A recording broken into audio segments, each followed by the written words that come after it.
I don't really take on pressure from everyone else. Just myself. I am quite hard on myself, and I expect a lot from myself.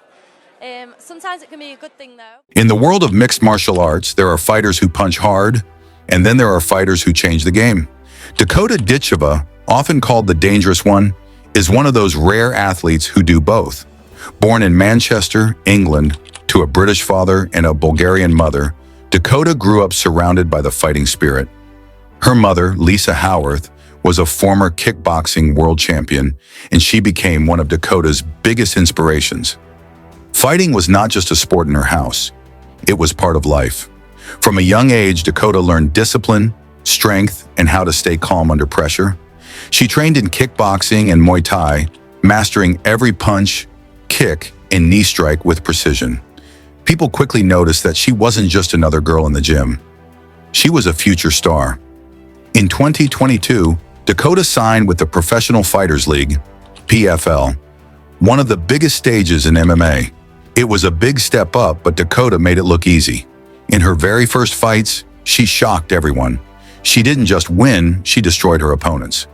Both of her first PFL fights ended in first-round knockouts.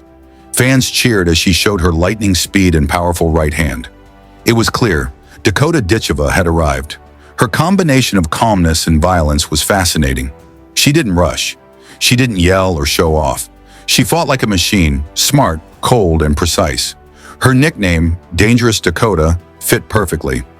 A year later, in 2023, Dakota joined the PFL Europe tournament, a new event with £100,000 prize for the winner.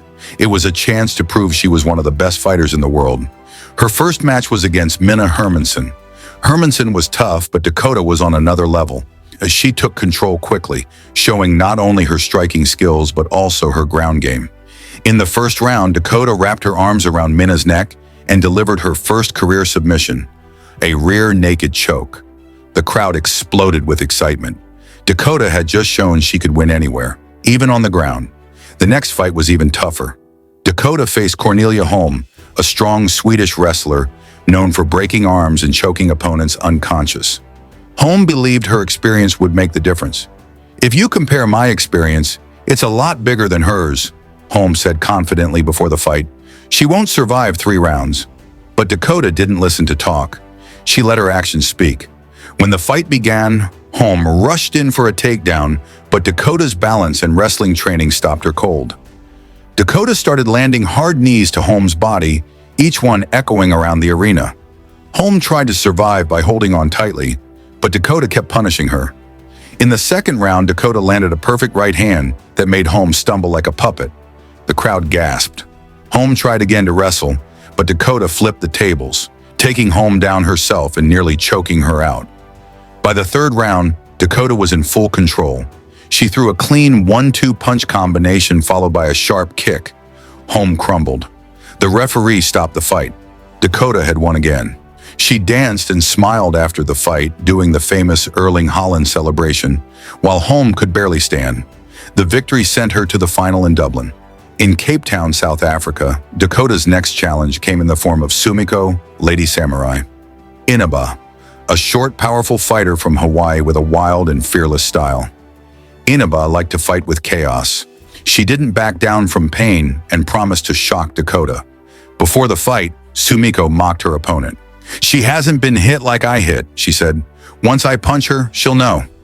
When the cage door closed, both women refused to touch gloves. The tension was real. Sumiko charged forward like a bull, pushing Dakota to the cage.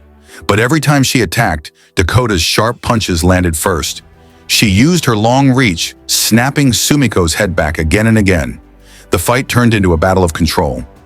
Sumiko tried to trap Dakota on the fence, but Dakota reversed her, using elbows and knees from her Muay Thai background. Her timing was perfect. Her strikes were quick, clean, and punishing. By the end of the first round, Sumiko's face was swollen and bruised, yet she kept coming forward. In round 2, Dakota stayed calm. She used her long legs to attack Sumiko's body and her quick hands to counter every punch.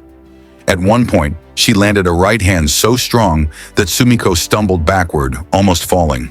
Dakota's combinations were beautiful. Knees, elbows, body shots. everything connected. Sumiko tried to fight back but couldn't match Dakota's accuracy or power. Still, she refused to quit. Her toughness was legendary. By the third round, Dakota was in control. But in the middle of the round, something terrible happened. She broke her left arm. She winced in pain but refused to stop. With one arm, she kept fighting, using her right hand and knees to dominate. Even injured, she outclassed Sumiko completely. When the final bell rang, everyone knew who had won. The judges' scorecards read 30-27, 30-27, and 30-24. A clean sweep. Dakota raised her hand, but she wasn't smiling. She said softly, "I think I injured my hand again. I'm just gutted because I've been out for so long, and I'm hurt again." That fight taught Dakota an important lesson. Not every opponent can be knocked out. Some fights require patience and strategy. Even with one broken arm, she had still proved her dominance. Before her time in PFL, Dakota had already faced some tough battles in her early MMA career. One of her most famous early fights was against Shauna Bannon, an Irish fighter who later joined the UFC. Shauna was tough, blonde, and full of confidence. She was known for her aggressive fighting style and her strong grappling. In 2020, the two met for the UKFC flyweight title. Dakota's first big title fight. The arena was packed.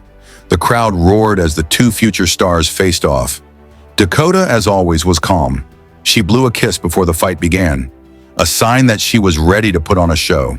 From the start, both women traded hard kicks and punches.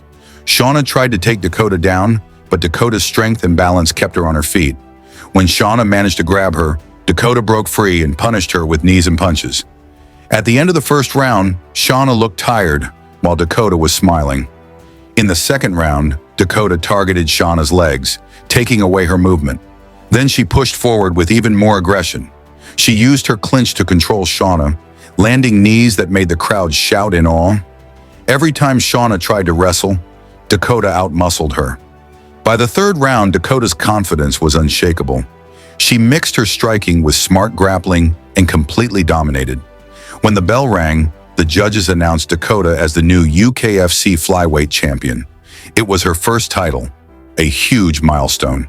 She danced with the crowd and hugged her mother, Lisa. It was a proud moment that marked the beginning of her rise to global fame. By 2024, Dakota had become one of the most talked about fighters in the world. She was now part of PFL America, where the stakes were higher, and the prize was a life-changing $1 million. Her final opponent was Taila Santos, a tough Brazilian fighter known for her grappling and power. Taila had even come close to beating the legendary Valentina Shevchenko. She was dangerous, but she also mocked Dakota before the fight, pretending to put on lipstick as a joke about her looks. Dakota didn't laugh. When fight night arrived in Riyadh, Saudi Arabia, she refused to touch gloves with Taila. This was personal. As soon as the bell rang, Dakota began to control the distance with her long legs and sharp jabs. Taila tried to wrestle her to the ground, but Dakota's defense was strong. She pushed Taila off and landed a heavy right hand that made the crowd gasp. Dakota's footwork was fast and light. She moved like a dancer, but hit like a hammer. Taila's face began to show the damage early. Bruises, swelling, and pain. In the second round, Dakota picked her apart with precise punches and knees to the body. She landed her signature front kick straight to Taila's face, followed by a combination of strikes that stunned the Brazilian. Taila tried to fight back with a takedown, but Dakota escaped and punished her with more jabs and elbows. Her speed and accuracy were too much to handle. By the third round, Dakota was in full control. She smelled victory. A huge elbow landed clean, then a 1-2 combination, then another knee to the body. Taila staggered backward, covering up as the referee stepped in. Dakota Ditcheva had done it. She was now the PFL America champion and a millionaire.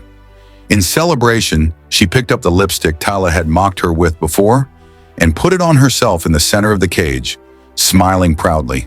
Then she hugged her team and her mother, tears in her eyes, shouting with joy.